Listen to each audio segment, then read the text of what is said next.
오늘 말씀은 하나님이 선지자 에스겔에게 삭도로 머리 털과 수염을 자르라 하는 내용이 전부입니다. 근데 이 자른다는 말을 우리는 쉽게 생각할 수 있지만 당시의 제사장들에게는 절대 칼을 대지 않습니다. 머리를 자르거나 그러지 않습니다. 칼을 대어서 이 수염과 머리를 자른다는 것은 굉장히 수치스러운 일입니다. 그리고 치욕적인 일입니다. 그들이 그럴 때가 있었는데 굉장히 슬플 때나 또 굉장히 안 좋은 일이 있거나 또는 너무 큰 잘못을 해서 죄를 뉘우치는 그런 상황이 될 때 그런 일들을 행하지 평상시에 그런 일들을 행하는 게 아니었단 말이죠. 왜 하나님이 제사장이면서 선지자인 에스겔에게 너는 머리와 수염을 자르라 하는 것은 당시 상황으로 올 때는 감당하기 굉장히 어려운 일이었습니다. 이 감당하기 어렵고 또 치욕적인 일을 왜 하나님께서는 선지자 에스겔에게 이렇게 하라고 말씀하시는가? 이렇게 말씀하실 때는 어떤 메시지의 의미가 있는 겁니다.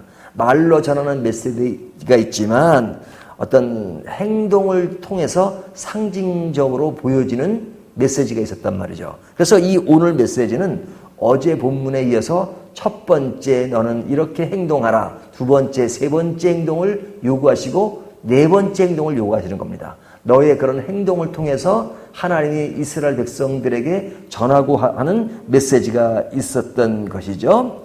자, 하나님이 이런 수치스러운 이런 모습을 에스겔에게 행하라고 할 때는 이유가 있었습니다. 그 이유가 뭐냐면 당시 이스라엘 사람들이 하나님 앞에서 불순종하고 그릇된 모습을 지닌 모습이 있었기 때문에 그렇죠. 그래서 그것이 6절을 보면요.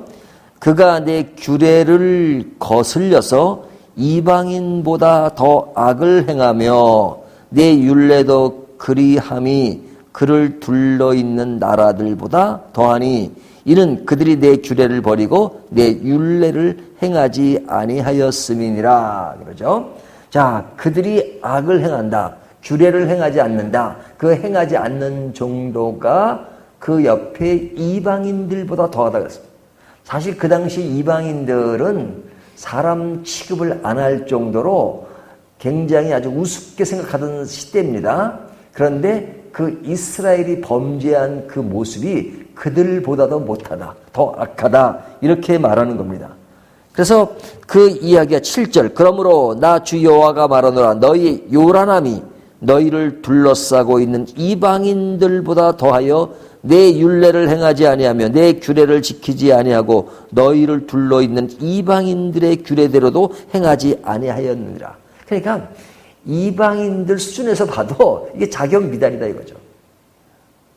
그들의 모습이 너무너무 안타까울 정도로 나쁘다 하는 얘기입니다. 11절 보면 그러므로 나 주 여호와가 말하노라 내가 나의 삶을 두고 맹세하노니 내가 모든 미운 물건과 모든 가증한 일로 내 성소를 더럽혔은즉 나도 너를 아끼지 아니하며 궁유를 베풀지 아니하고 미약하게 하려니. 자, 그들이 내 성소를 더럽혔다 그러죠. 그것은 하나님의 입장에서 볼 때 그들을 보면서 그들이 행한 것에 대한 굉장히 안타까움을 표현하는 겁니다.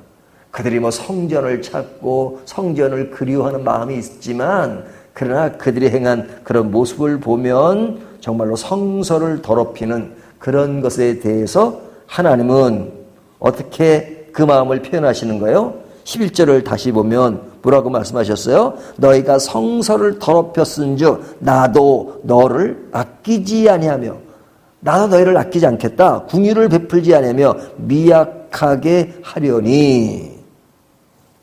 그러니까 우리가 하나님을 생각할 때 하나님은 사랑의 하나님 이렇게 생각하잖아요. 물론 사랑의 하나님이다. 사랑하시기 때문에 이렇게 하시는 겁니다. 하지만 그들이 지은 죄에 대해서 하나님은 그냥 넘어가지 않으시는 거예요.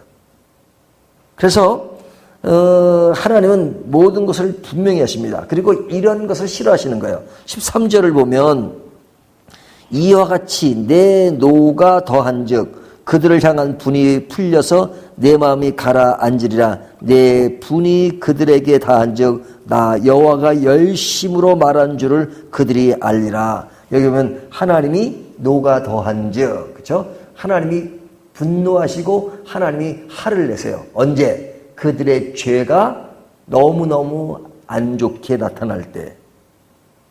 그래서 하나님이 지금 이와 같은 상황 속에 이런 문제를 가지고 지금 에스겔 선지자에게 그 분노를 드러내시는 거죠. 그 분노를 어떻게 드러내시는가?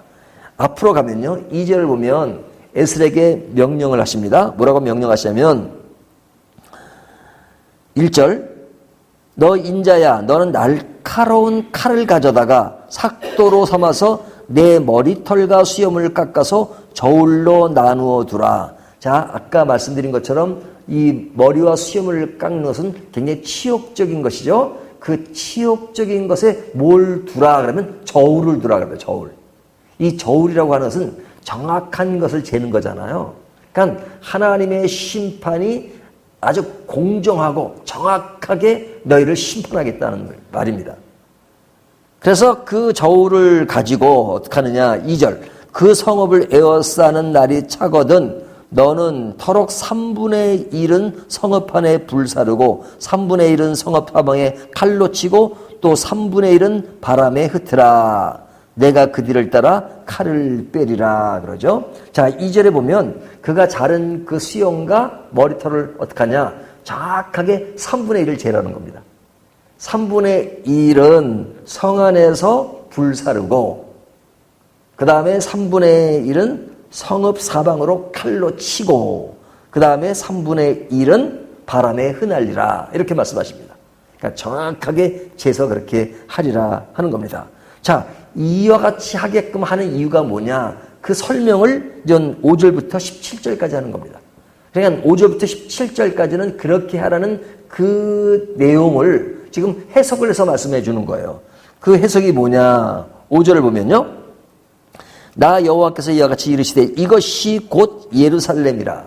자, 지금 에스겔 선지자가 지금 그 행하는, 그 삭도하는 그러한 모습이 곧 예루살렘에 대한 하나의 모습이다 이거죠. 예루살렘. 그러니까 예루살렘의 모습인데 그 예루살렘의 모습에 대하여 10절을 보면 뭐라고 말씀하냐면 그러한즉 내 가운데서 아버지가 아들을 잡아먹고 아들이 그 아들을 잡아먹으리니 내가 벌을 내게 내리고 너희 중에 남은 자를 다 사방으로 흩으리라. 자, 이와 같은 일은 뭐 한다는 거예요? 하나님이 벌을 내리시는 것이다.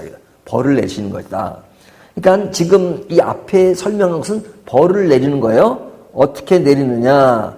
자, 3분의 1은 성 안에서 불사르라 그러죠. 이것은 12절을 보면 무슨 내용이냐면 이렇게 설명합니다. 12절, 너희 가운데 3분의 1은 전염병으로 죽으며 기근으로 멸망할 것이요. 그러니까 그 3분의 1은 뭐냐면 너희가 전염병과 기근으로 죽게 되는 것을 상징하는 것이다.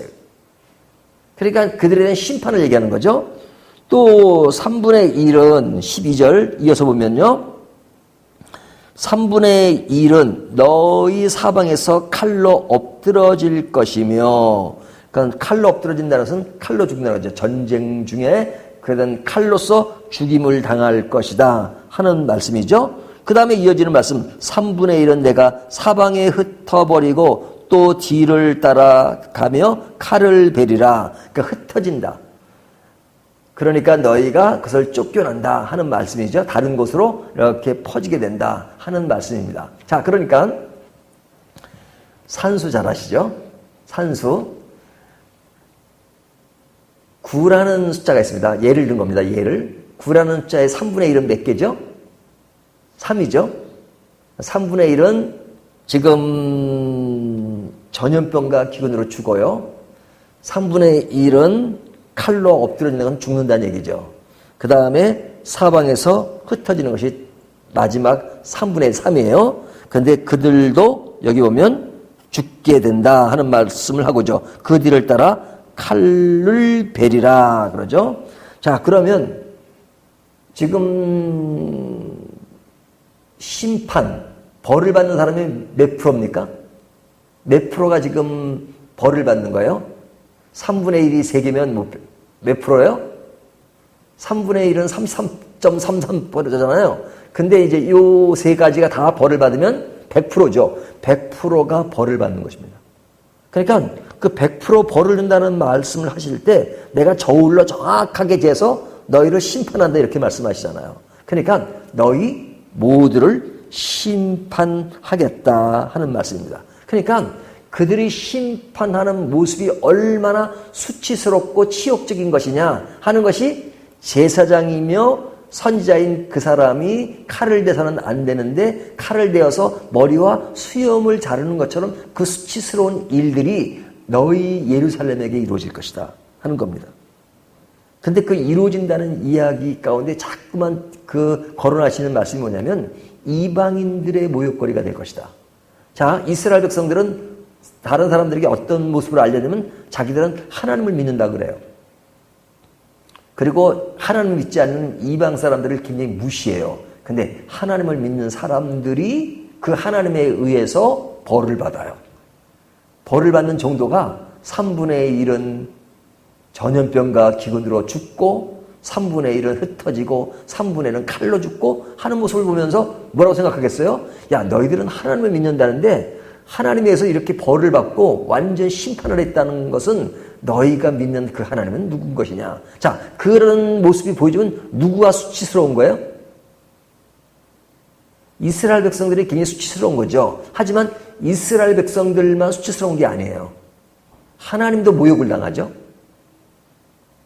아니, 뭐, 하나님이란 분이 뭐 절대자처럼 그들이 믿는데 그분이 믿는 그 백성들이 하나님에서 심판을 받는다? 그러면 뭐 하나님도 별로 중요하지 않네라고 생각할 수 있잖아요. 그러면 하나님이 모욕을 받는 겁니다. 하나님이 모욕을 받음에도 불구하고 이들을 강하게 내리치시는 이유가 뭘까요? 하나님은 정의의 하나님이세요. 하나님을 뭐로 비유했어요? 정의. 그러니까 저울로 정확하게 공정을 행하시는 하나님이십니다. 그러니까 하나님은 죄를 미워하십니다. 죄에 대해서 그냥 지나가는 법이 없습니다. 우리가 은혜라는 말을 하다 보면 이 남용할 때가 많아요. 하나님은 은혜의 하나님이시기 죄를 그냥 묵인하신다? 아닙니다. 하나님은 어떤 상황에서도 죄를 묵인한 적이 없습니다. 하나님이 우리를 구원하셨다는 것은 죄를 묵인했다는 것이 아니에요. 하나님이 심판하셨다는 얘기입니다. 구원하셨다는 것은 심판하시고 구원하신 거예요.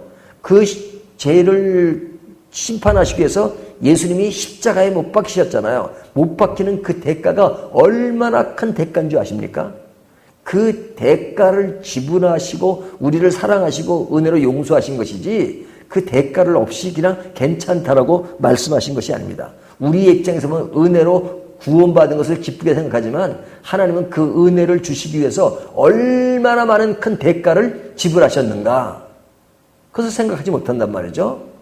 오늘날 우리들에게도 은혜의 기쁨은 있어야 됩니다. 하지만 죄가 얼마나 무섭고 하나님이 죄를 얼마나 싫어하신다는 것을 인식해야 돼요. 믿음의 사람일수록 그것을 더 민감하게 느끼는 겁니다.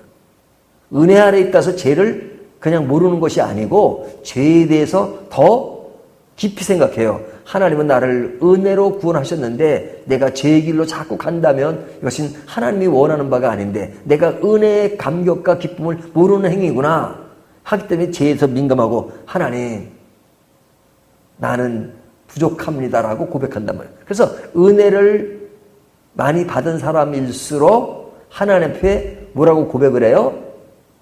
I'm sinner. 나는 죄인입니다. 나는 부족합니다. 이렇게 얘기해요.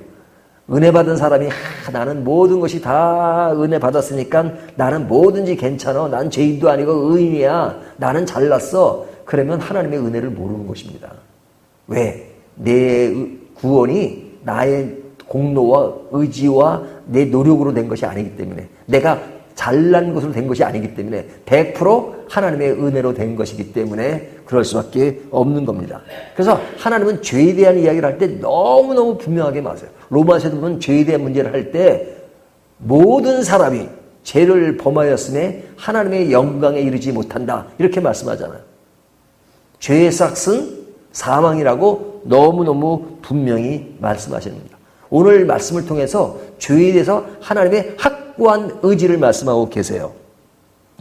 몇 프로? 100%. 죄 가운데 있는 사람은 다 심판 아래 있다라고 말씀합니다.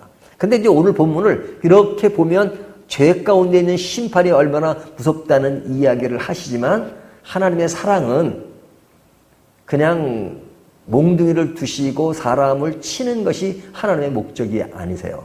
하나님은 그런 와중에서도 그의 백성들을 사랑하시고 그들의 구원이 이어지기를 원하세요. 그 원하시는 그 간절한 마음이 어디에 나타나면 3절과 4절에 나타납니다. 3절을 보세요.